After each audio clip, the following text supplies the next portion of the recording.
pessoal. Estamos aqui para mais um NutriCast, né? E hoje nós vamos falar sobre um tema muito interessante que seria doenças autoimunes.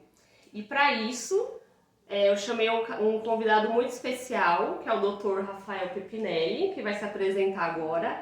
Vai falar um pouquinho sobre a sua formação, né, explicar pra gente e vai contribuir bastante com o tema de hoje. Então pode se apresentar, por favor. Muito obrigado, Fernanda. Prazer para todos.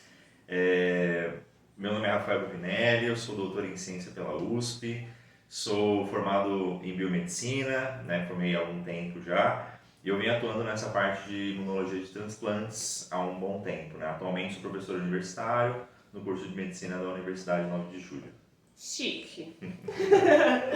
Então, assim, a gente vai falar um pouquinho sobre esse tema, né, que eu acho que é muito interessante, eu acho que é um tema que muita gente tem dúvida, né, porque a gente não vê muito se falar, às vezes as pessoas têm até esse tipo de doença, né, e eu queria que você começasse explicando um pouquinho o que é a doença autoimune pra gente. Certo. A doença autoimune, na verdade, é um conjunto de fatores que vão levar a essa doença, mas é todo o processo que o seu sistema imunológico acaba combatendo o seu próprio corpo. Então, qualquer doença autoimune, ela tem essa característica. Então, o seu sistema imunológico, que tem como função combater os patógenos, te defender de determinados patógenos, né, de fungos, bactérias, vírus, protozoários, ele acaba por um erro combatendo o seu próprio corpo. Então, qualquer doença autoimune tem essa característica. Então, as doenças autoimunes, elas acabam sendo um erro que, na verdade, pode ser um erro imunológico, eventualmente um erro genético, que vão levar a essas condições. E, obviamente, que cada processo, cada doença é diferente da outra, né? Sim. Porque cada órgão vai ser afetado de uma maneira. Então, a gente tem várias doenças autoimunes já registradas, existem milhares de doenças autoimunes, mas todas, pelo menos, têm um princípio que é comum, que é quando o seu próprio corpo, o seu sistema imunológico especificamente, ataca o seu próprio corpo. Então, Desculpa te não, por cortar. favor. E assim, eu queria saber assim, quais seriam as doenças autoimunes mais comuns que se tem, assim, né? São as mais comuns mesmo. As doenças mais comuns, São na muitas verdade, das doenças autoimunes, né? A gente tem muitas doenças autoimunes já registradas, tem muitas bem descritas, muitas bem desenhadas, né? Quanto ao perfil fisiopatológico, então tem muita coisa já bem descrita. As mais comuns tendem a ser até doenças que muitas vezes as pessoas nem sabem que são autoimunes. Né? Por exemplo, um diabetes do tipo 1, né? lembrando que tem diabetes do tipo 1 e do tipo 2, Sim. O diabetes do tipo 1 ele é uma doença autoimune.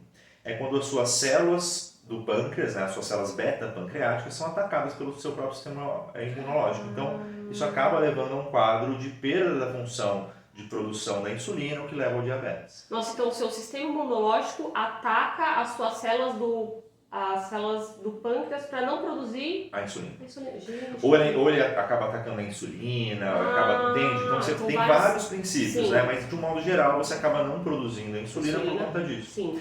E quando a gente pensa nesse aspecto em geral, né, das doenças autoimunes, existe um outro conjunto de doenças que são muito comuns, que são as tireoidianas. As doenças tireoidianas são, dentro do escopo das doenças autoimunes, são as mais comuns. É muito comum, é verdade. Existe uma doença que é, dentro das doenças autoimunes da tireoide, que é conhecida como Hashimoto, doença de Hashimoto, que é quando o seu sistema imunológico produz lá produz anticorpos, na verdade, contra a sua tireoide, ou contra algumas enzimas ali presentes, algum parâmetro ali, alguma característica, alguma proteína dentro da sua tireoide que acaba levando a essa doença autoimune. Então, as mais comuns tendem a ser da tireoide, mas tem um porquê, inclusive. É interessante porque a gente vai comentar durante nosso papo aqui, existe um fator genético em volta disso.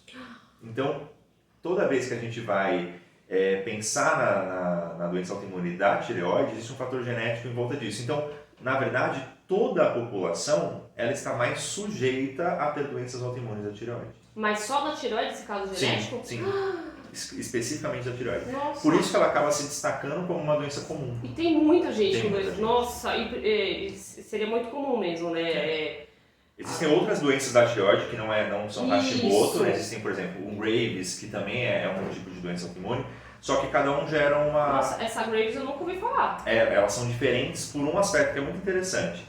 A doença como a autoimune, né, ela gera, por exemplo, autoanticorpos, certo? Então você tem um anticorpo que você formou contra algo que é seu. Certo. E o seu sistema imunológico vai lá atacar. A gente pode até depois conversar sobre isso, como que isso acontece perfeitamente. Só que existem dois pontos. Um anticorpo que ele é contra a sua tireoide. Certo? Então, aí o sistema imunológico vai lá e ataca a sua tireoide, as células da sua tireoide, né? Existe um outro anticorpo que, ao invés de ele ser como um fator que sinaliza para que eu ataque aquilo, né? Imagina que o anticorpo, para quem não sabe, para quem não é legal explicar também, verdade. Ele é apenas uma proteína, tá? Que vai, na verdade, marcar algo para ser atacado. O anticorpo em si ele não ataca nada, né? O anticorpo por si só ele não tem esse princípio. Pois é. E o que vai acontecer é que as suas células imunológicas reconhecerão aquele anticorpo. Então imagina que ele se ligou aqui no seu braço, então a sua célula imunológica vai lá e reconhece exatamente. Foi marcada para matar. E existem dois tipos de anticorpo, esse que é para matar e um que é para estimular. O que é muito louco, né? Se você for pensar, o que é para matar vai gerar um quadro de hipotireoidismo. Ou seja, a sua tireoide funciona muito menos.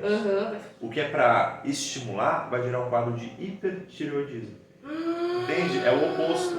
Então você vê que as características das doenças autoimunes são muito divergentes, elas são muito, dependendo do órgão-alvo, obviamente, tem muita característica diferente. Né? Nossa, essa é uma característica muito interessante. Muito então, interessante isso. Ter uma doença autoimune não significa que eu vou ter pouca produção de determinado hormônio, pouca produção de determinado fator. Na verdade, pode ser justamente o oposto. Gente, que interessantíssimo. E, assim, tem alguns fatores que levam a esse tipo de doença? Seria alguma coisa assim já reconhecida? Existe algum, como a gente estava até comentando, existem alguns fatores genéticos relacionados a isso. Então, filhos de pessoas que têm doença tireoidiana, a tendência que eles tenham doença tireoidiana também é maior. Então seria genético. Exato, existem fatores genéticos. Fatores. Só que existem fatores que a gente vai chamar de novo. De novo são nada mais, nada menos do que novo, que começou naquele indivíduo. Né? Então, o que acontece muitas vezes é que existe um erro imunológico. Então, imagina que toda doença autoimune é um erro imunológico, porque não basta eu produzir as minhas células e jogar na circulação. Entenda assim, quando a gente pensa em sistema imunológico, explicando mais amplamente, a gente produz as nossas células imunológicas na nossa medula óssea, então aquela parte interna, sabe aquela que é o que a gente chama de tutano do osso? O tutano do osso nada mais é do que a sua medula óssea, que produz as suas células imunológicas. Quando ela produz essas células, ela joga na circulação, nos seus vasos sanguíneos, e essas células ficam lá circulando para serem ali utilizadas quando necessário. Só que existe um grupo de células, que a gente chama de linfócitos, que não tem essa característica de eu jogar e elas estarem funcionais. Então elas precisam passar por um processo de educação. Então é como se fosse assim, as células, esses linfócitos, células bem específicas, né? Eles precisam aprender o que é do seu corpo e eles têm que respeitar, e o que não é do seu corpo e eles podem matar. É basicamente isso, entende? Então, adaptativa, exatamente, uma resposta chamada de resposta adaptativa. Então, dentro desse processo existe um erro. Porque enquanto eu estou apresentando um antígeno que é meu, imagina que eu estou falando assim, olha, célula linfócito. Você não pode matar isso aqui, tudo bem? Sim, isso é meu do meu corpo. Isso é meu do meu corpo. O que o linfócito entende? Falou, não, pode matar. E é isso que acaba gerando esse processo. E o problema da tireoide em si, né, dentro das doenças autoimunes, é que para isso acontecer, eu tenho que ter um local para apresentar esses antígenos que são meus, certo? Antígenos são as proteínas, tudo que pertence a mim, né? E para os linfócitos, uma subclasse chamada linfócito T, isso acontece num órgão chamado de timo, que fica logo acima, um pouquinho atrás do coração. É um órgão que quase ninguém fala, mas é um órgão importante dentro do sistema imunológico.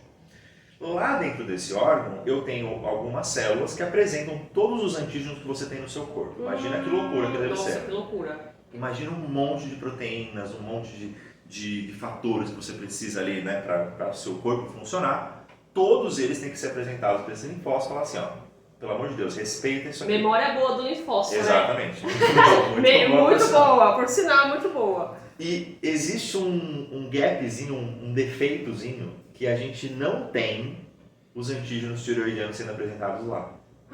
A única forma de eu conseguir esses antígenos tireoidianos para serem apresentados é porque a circulação sanguínea passa por lá, capta esses antígenos tireoidianos, leva até lá e apresenta. Então, a chance de eu ter um erro é muito grande. É muito grande. Entende? Não é uma coisa intrínseca do próprio timo. É algo que tem que ser extrínseco a ele. Então, ou seja, eu tenho que trazer algo de fora, passar por ele, alguma célula que a gente chama de dendríticas, capturar aquilo, apresentar por linfócito. Então é um processo que tende a ter erros. Nossa, então assim, tipo, por ser um problema que também pode ser genético, pode ser que daqui a uns anos surjam novas doenças autoimunes. Sim. Tem muita doença autoimune, é que assim, muita doença autoimune ela é quase que imperceptível, né? Tem muita doença autoimune que você tem e você nem percebe, porque ela é pontual, ela é pequena.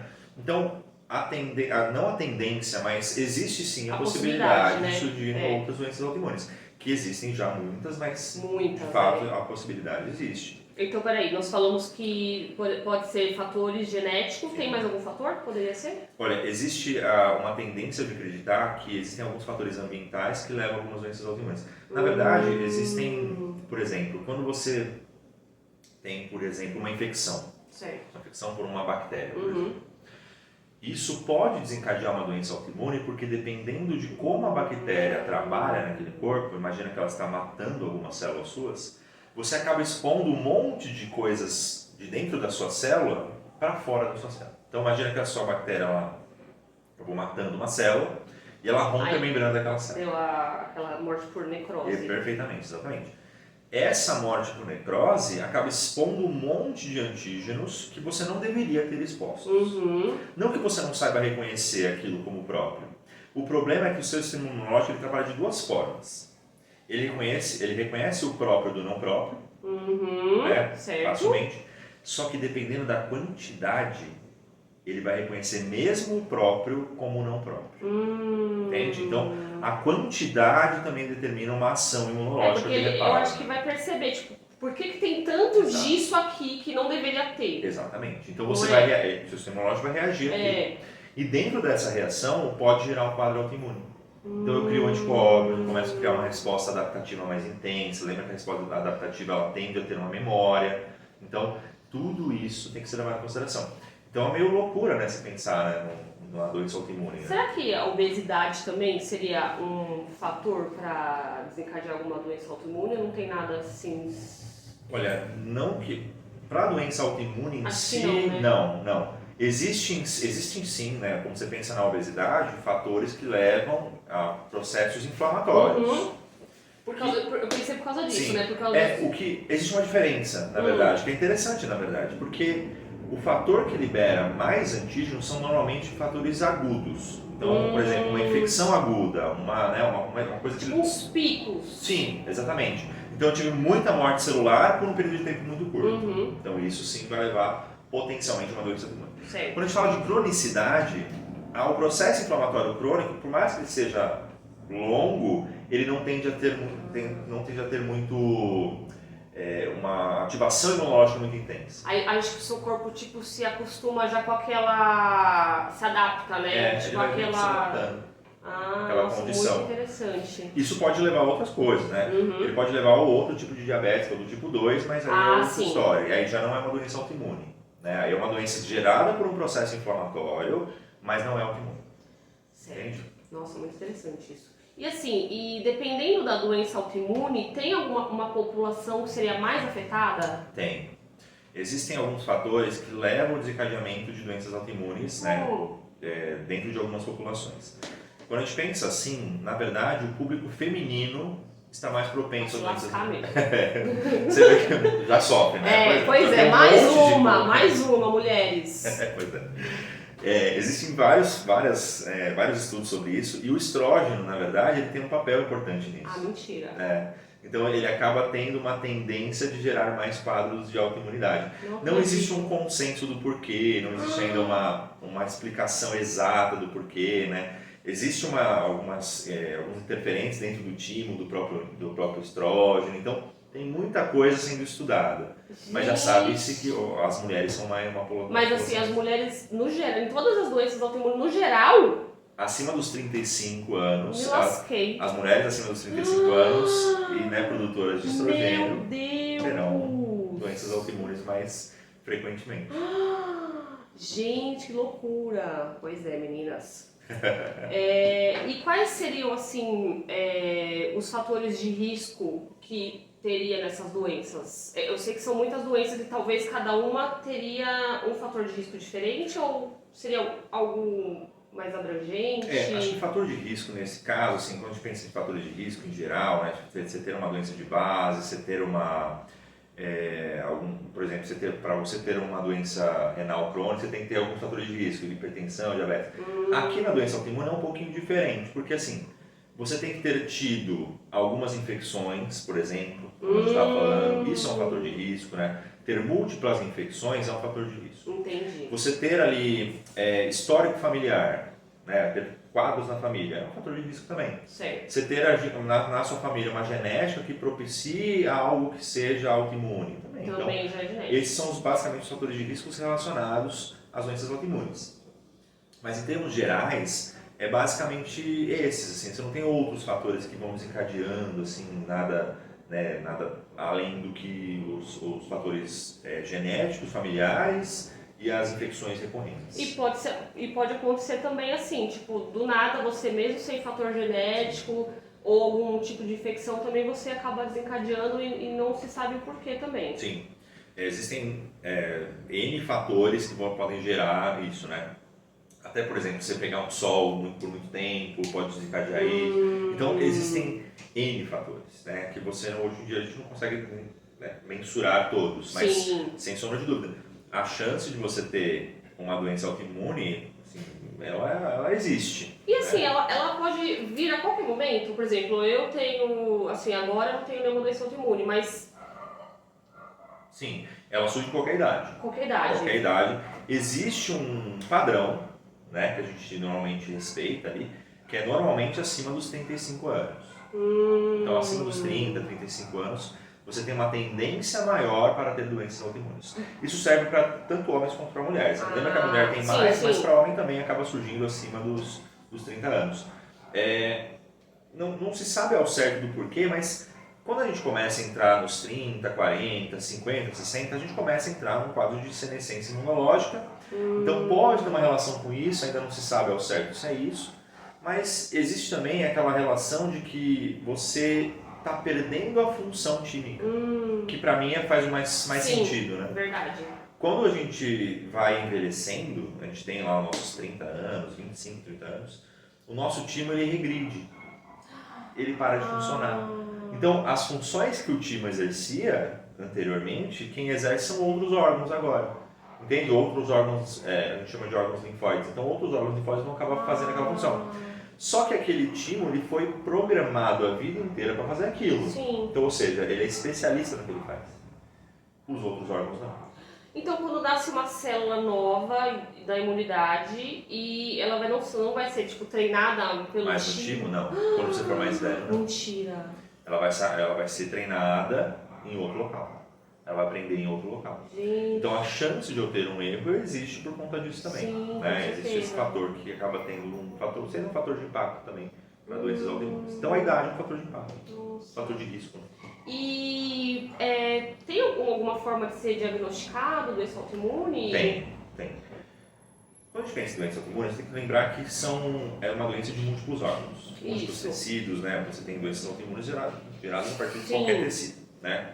Tem hepático, tem doença autoimune pancreática, tem da tireoide, então, né?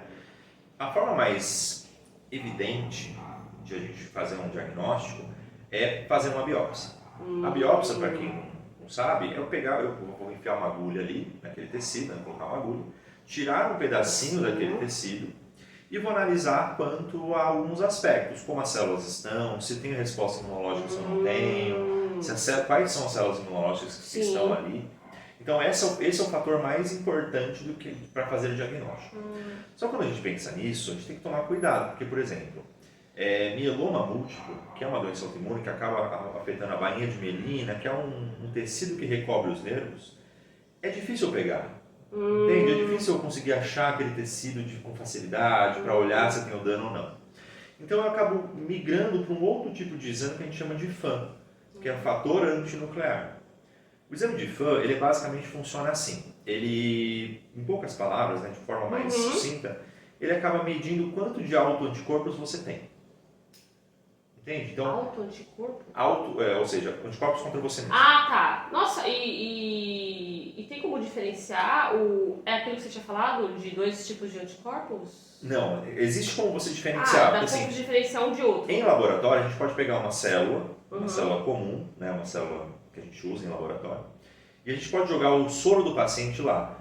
Essa célula, ela foi meio que programada, de certo modo, a expressar um monte de antígenos, entende? Nossos, né? Sim. E quando ela expressa esses antígenos, se a gente tiver algum anticorpo autorreagente, ou seja, que reage a nós mesmos, ela vai reagir contra aquela célula. Que legal. Eu consigo identificar. Entendi. Só que esse exame ele tem um viés, na verdade. Porque isso, com certeza, todo mundo que está assistindo vai, talvez, alguns que estão assistindo, com certeza vão entender isso. Muitos médicos, eles acabam pedindo o exame de FAN como um exame de rotina, o que é um problema. Por quê? 10% da população vai ter FAN positivo, ou seja, vai ter autoanticorpos diagnosticados por esse exame. Não significa que ele tem realmente autoanticorpos. Então isso gera um problema, porque se eu faço um exame em você e você dá positivo, mesmo não tendo um quadro clínico, você vai ficar meio assim, e agora? Tem uma doença autoimune. Verdade. Isso pode gerar um trauma na pessoa, pode gerar um monte de Ou problemas. tomar medicamento sem necessidade. Exato. Né? Então, e aí o médico às vezes fica procurando em cima disso, procurando e não acha, muitas vezes porque de fato não tem nada. Então, existe um problema nesse exame, e na verdade não é que é um problema. Quando bem usado, esse exame ele é maravilhoso. Sim. Só que ele tem que ser usado da seguinte forma, eu tenho que ter clínica, ou seja, eu tenho que ter um paciente que tenha sinais ou sintomas relacionados a uma doença autoimune. Eu faço o exame de FAN como uma confirmação de hipótese diagnóstica e eu fecho o diagnóstico. Então, tipo, é um conjunto de... não se baseia só em um exame, tem que ser alguns exames.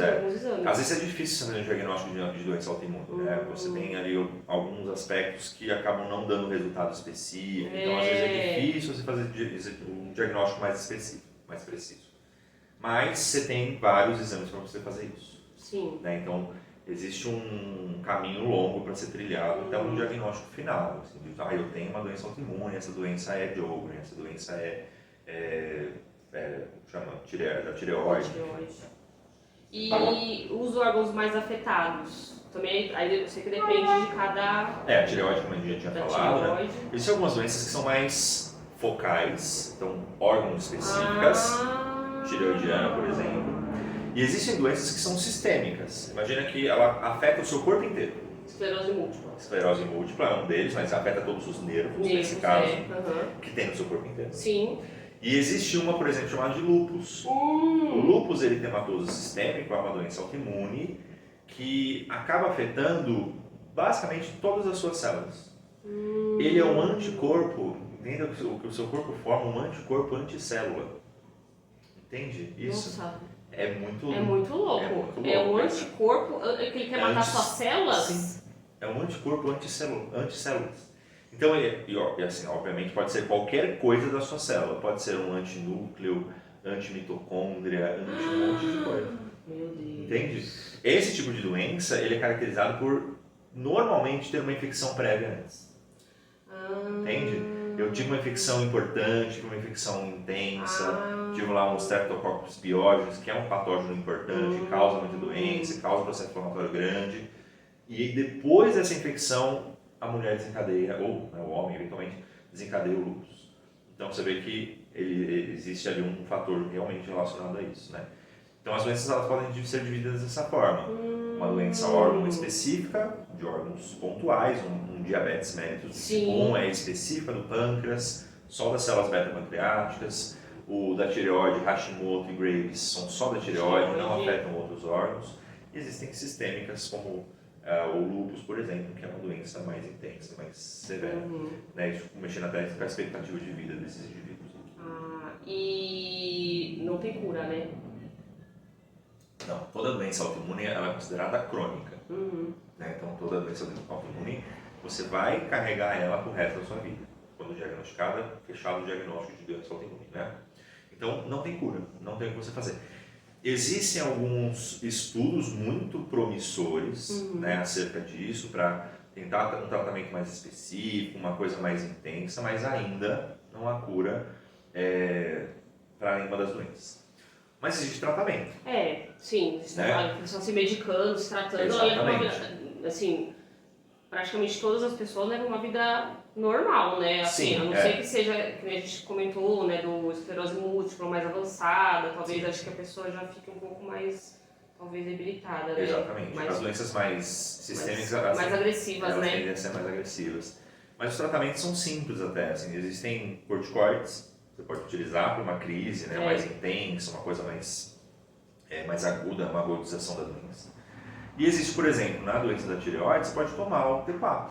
Né, o indivíduo que não tem, né, lembrando que a tireoide produz os hormônios T3 e T4.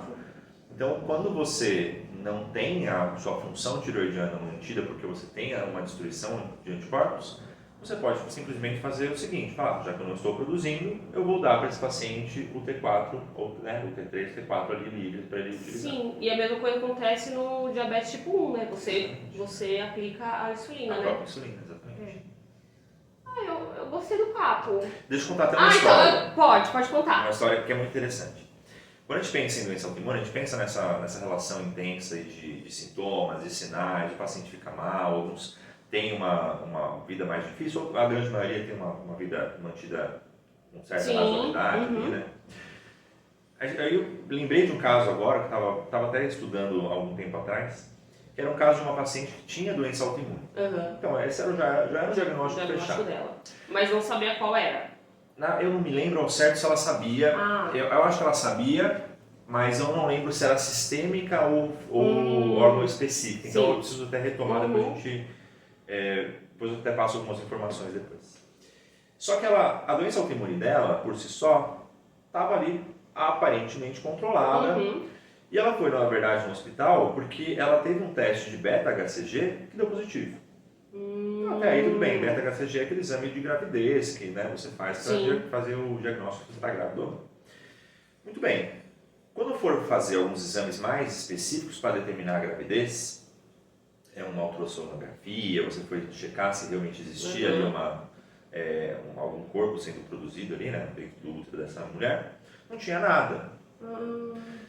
Aí pensaram assim, putz, será que pode ser algum tipo de tumor, trofoblástico? Trofoblástico é uma estrutura do embrião, quando ele se liga à parede do útero, ele forma uma estrutura chamada trofoblasto. E existem alguns crescimentos celulares que são hiperprodutores de beta-HCG que são crescidos ali, só que são eventualmente um problema que tem que ser retirado. Você não pode deixar aquilo ali que vai crescendo, né? Aí viram que talvez não fosse aquilo também. Notaram uma massa de crescimento no pulmão, acharam assim, é câncer. Existem alguns cânceres hiperprodutores de beta-HCG? Existe. Então, beleza, então pode ser câncer, pode ser câncer. E poderia, nesse caso do ovário dela, do útero, poderia ser câncer também. O que fizeram? Foram analisar o pulmão, não tinha nada, não era nada específico, não tinha nada que corroborasse com o estado de câncer, e resolveram, na verdade, fazer uma esterectomia total. Então, ou seja, tirar úteros e ovários, você fazer uma retirada total. Essa paciente tinha 20 anos, tá? O que não resolveu o problema dela. Estranhamente. Então, ela continuou com o beta-HCG muito alto, né? Mandaram lá para um especialista norte-americano, especialista em HCG, né? Especialista em alguns cânceres, inclusive. E ele constatou que o problema estava no fato de ela ter aquela doença autoimune e estar fazendo um tipo de exame específico. Olha que loucura.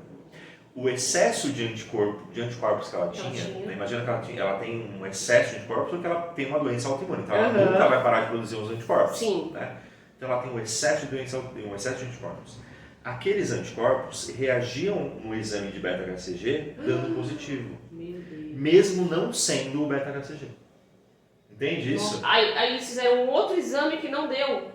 Eles fizeram alguns estudos mais aprofundados e perceberam que estava havendo uma reação cruzada, que a gente chama lá em laboratório. O anticorpo dela, que era anti qualquer coisa no corpo dela, que não era um beta-HCG, estava se passando como um beta-HCG. Só que nesse problema, né, isso acabou gerando uma retirada de útero e ovários dessa paciente. Nossa, coitada. Na verdade, o problema nesse caso foi em relação ao método utilizado, o exame em si. Né? O laboratório, inclusive, foi processado, né? Ganhou milhões em cima disso e tudo mais. Então, para você ver, a doença autoimune, mesmo controlada, ela pode ser interferente em exames laboratoriais. Isso acontece bastante até.